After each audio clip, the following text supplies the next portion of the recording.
Ang Lakers nakakuha na ngayon ng 3 and D guards na target nila sa trade market. Itong si Luke Kennard na nag-average ngayon ng 7.9 points, 2 assists, 53% sa field at 49% sa 3-point area. At meron niyang 91% sa free throw. Kaya talagang maganda ang numbers nito pagdating sa shooting efficiency at isa yan sa nakikitang sagot talaga sa problema nila pagdating sa offensive ratings ngayon. May malakas na outside shot itong si Luke Kennard at ito yung nakikitang magiging suporta kay Luka at Austin Reeves kasama si LeBron dahil ngayong season ang Lakers ang isa sa pinakamahina ng araw pagdating sa 3-point area at perimeter depth. Kaya nga 3 and D guard talaga yung hinabol ng mga yan sa trade deadline na to. Ginamit lang ng Lakers itong si Gabe Vincent na expiring contracts at may mga injury issue ngayon kaya sinamahan lang nila yan ng isang draft capital para makuha nga itong si Kennard na base mismo sa mga analyst na hindi rin talaga talo ang Lakers sa trade na to lalo't si Vincent ngayon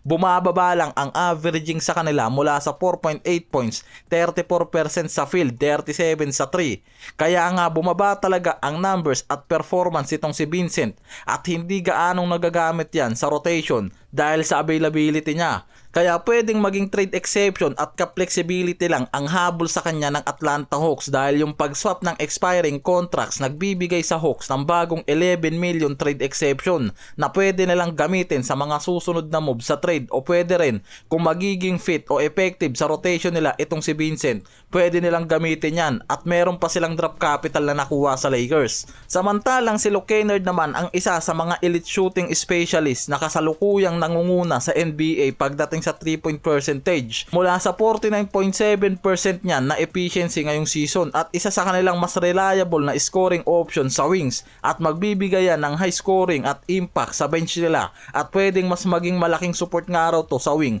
kasama si Luka o Austin Reeves kaya nakikitang pwedeng si Kennard ang solusyon ng Lakers ngayon sa mahinang efficiency nila pagdating sa outside 3. Si Kennard hindi nga lang daw kasi basta mataas ang shooting percentage niyan. Magaling yan pagdating sa shoot off the catch at off ball movement. Ibig sabihin hindi niya kailangan may bola sa kamay, hindi siya ball dominant kumbaga para mas maging effective. Kapag nag-drive si Luka o LeBron na nakakakuha ng atensyon ng kalaban, pwedeng siya yung maging open para sa quick 3-pointer. Isang bagay na malaking kulang nga raw talaga sa Lakers lineup nila. Kaya kung magiging fit nga raw to sa sistema at team chemistry, pwedeng maging perfect fit to pagdating sa 3 and D guard sa rotation nila. Samantalang sa report naman ang Lakers ngayon, kung hindi na nga raw gagamit ng iba nilang expiring contracts o hindi nagagawa ng trade, pwede nga raw na nakaabang ulit yung mga to sa free agency o buyout contract tulad ng ginawa nila last off-season kay Laravia, Ayton at Marcus Smart. Si Cam Thomas ngayon yung nauugnay sa Lakers, pwedeng sa buyout contract nila makuha after na i-waive mismo ng Brooklyn Nets yung contract ngayon nitong Thomas sa trade deadline kasi wala ring teams ngayon yung nagpapakita talaga ng interest sa Nets para kuhain nga raw itong si Thomas sa trade Kaya napilitan lang yung mga yan na i-waive talaga yung kontrata niyan. Isa pa, may mga tension rin kasi na lumalabas pagdating sa attitude nga raw nitong si Thomas sa Nets. Kahit last season pa, hindi nga raw yan sumusunod pagdating sa team strategy.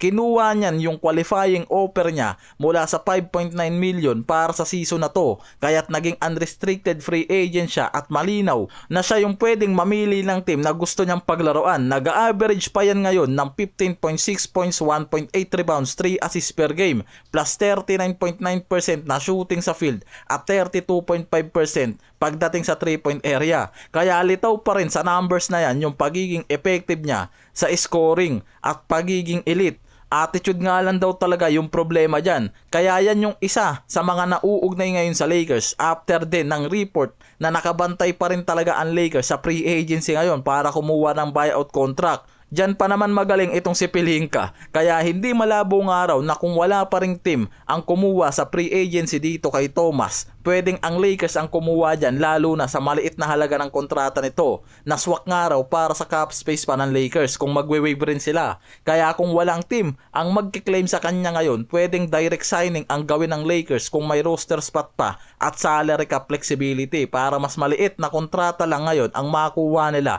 at hindi sila magsasacrifice ng mga expiring contracts na pwede nilang gamitin sa susunod na summer. Kaya pwede pa rin nga raw tong si Cam Thomas na isang scorer at bench production at isa sa mga pinaka-scoring option na libre sa market ngayon, kaya hindi malabo nga raw na ito talaga yung susunod na hakbang ng Lakers sa market.